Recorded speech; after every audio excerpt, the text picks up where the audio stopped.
Dans cette vidéo, je vais répondre à certains d'entre vous qui m'ont demandé s'il était possible de récupérer les masques de Camera Raw dans Photoshop. Vous savez que depuis la version 15 de Camera Raw, on a la possibilité de faire des masques d'une manière hyper rapide et assez précis, et on peut légitimement se poser la question de savoir si on peut récupérer ces masques dans Photoshop. Bonjour à toutes et à tous, c'est Emmanuel Correa, et dans cette vidéo, je vais vous donner une réponse.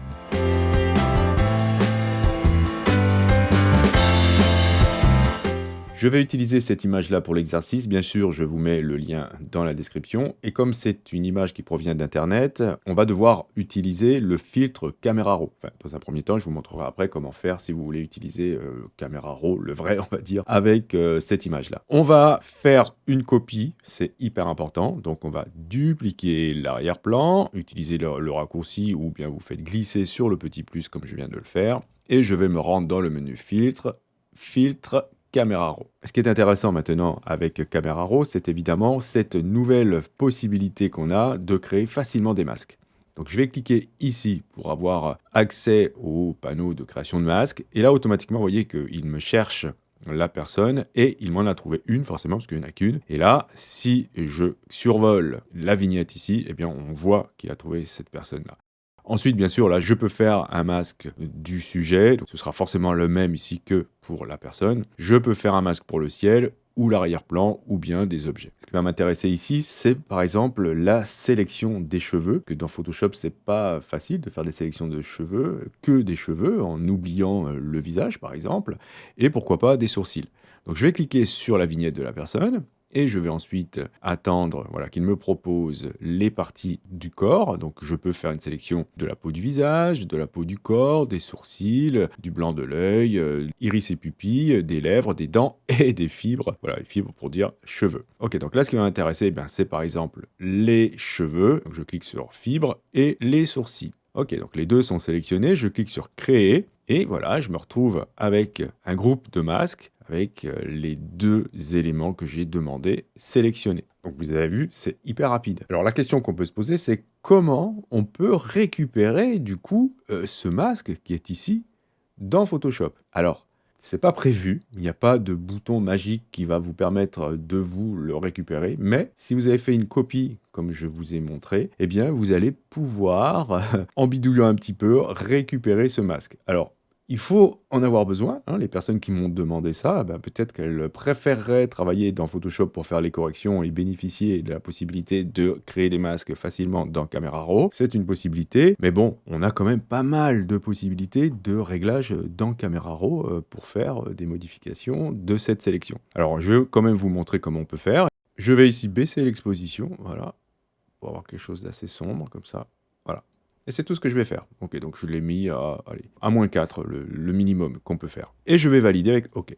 Très bien. Donc voilà, je me retrouve avec ce résultat. Eh bien, si je mets mon calque copie en mode différence, eh bien, vous avez votre masque.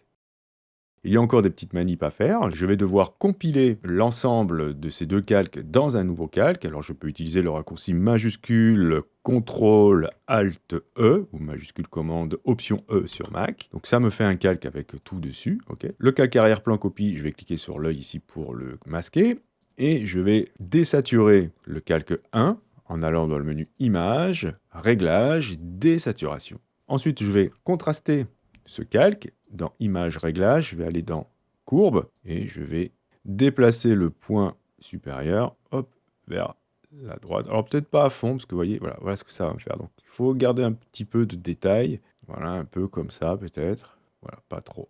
Ok, et à partir de là, je vais aller dans le panneau couche et je vais faire une copie, par exemple, de n'importe quelle couche. Par exemple, la bleue, je la glisse sur l'icône plus. Je reclique sur RVB pour revoir toutes mes couches. Très bien. Ensuite, le calque 1, je peux le cacher, par exemple. Donc, vous voyez que, eh bien, on a ici la couche bleu copie qui est notre masque. Et du coup, maintenant, je peux m'en servir. Je vais récupérer la sélection en faisant CTRL-clic ou commande-clic sur la couche bleu copie. Ou bien, je peux aller dans le menu sélection, récupérer la sélection et aller chercher ici bleu copie, c'est pareil. Et ensuite, je peux faire un réglage. Je vais aller chercher, par exemple, le teint de saturation et je vais dire que je modifie la couleur des cheveux, etc. et des sourcils. Alors, vous voyez que le masque ici n'est pas super, super, mais c'est pourtant celui qu'on avait dans Camera Raw. Donc voilà comment vous allez pouvoir récupérer un masque de Camera Raw dans Photoshop. Bon, je sais, c'est un petit peu tiré par les cheveux, mais c'est comme ça que vous pourrez faire. La question maintenant qu'on peut se poser, c'est est-ce que c'est plus efficace de travailler comme ça ou est-ce qu'il vaut mieux faire une sélection, par exemple, des cheveux dans Photoshop? C'est un petit peu plus long de le faire, je peux vous le montrer rapidement. Comment on pourrait faire ici pour faire une sélection des cheveux? Eh bien, je vais me remettre sur mon calque d'arrière-plan et je peux soit le faire directement ici avec l'outil de sélection rapide et ensuite passer dans l'interface sélectionner et masquer ou bien directement me rendre dans sélectionner et masquer et travailler dedans. Donc c'est un choix. Moi je préfère travailler directement au départ dans mon image car sélectionner et masquer c'est assez lent quand même. Ok, donc là je pars avec l'outil de sélection rapide. Je fais une sélection des cheveux, donc en passant sur ces derniers comme ça, tranquillou. Ok, voilà. Et je vais aussi devoir soustraire en appuyant sur Alt ou Option 1 les parties qui sont trop sélectionnées. Voilà. Et ensuite, vérifier que tout est bon. Donc là, ici, c'est un peu trop sélectionné au-delà du vert. Très bien. Là aussi. OK. Et là, ça me paraît pas mal. Ensuite, je peux me rendre dans Sélectionner et masquer. Je vais aller chercher un affichage de type incrustation. Vérifier ensuite l'opacité. Et ici, je vais faire une amélioration des cheveux. Ici, je vais cliquer sur améliorer les cheveux. Voilà, donc ça me fait ça déjà. Ensuite, on peut voir si c'est pas mieux de faire une recherche avec ici basé sur l'objet plutôt. Donc, je vais cliquer sur basé sur l'objet. En général, ça donne des résultats un peu mieux. Ok, et ensuite, qu'est-ce qu'on peut faire? Si vous voulez améliorer encore les choses, là, vous voyez que c'est pas super. Eh bien, on peut prendre l'outil d'amélioration des contours. Vérifiez la taille de votre outil et vous allez passer dans les contours. Alors, il ne faut pas que ce soit trop grand. Voilà, par ici, par exemple. OK. Voilà, gentiment, comme ça. Tac. Vous voyez, plus je passe et plus ça corrige la partie ici qui était trop sélectionnée. Voilà.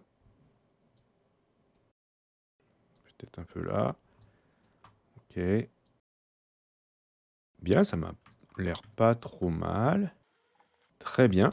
Je vérifie le masque en allant dans le menu affichage et en choisissant ici noir et blanc. Vous voyez que le masque ici est quand même assez précis. Et je peux ensuite demander de sortir soit avec une sélection, soit avec un masque de fusion, soit dans un nouveau calque. Donc je vais choisir plutôt sélection. OK. Et cette sélection, je peux l'enregistrer. Sélection, mémoriser la sélection, cheveux. Hop.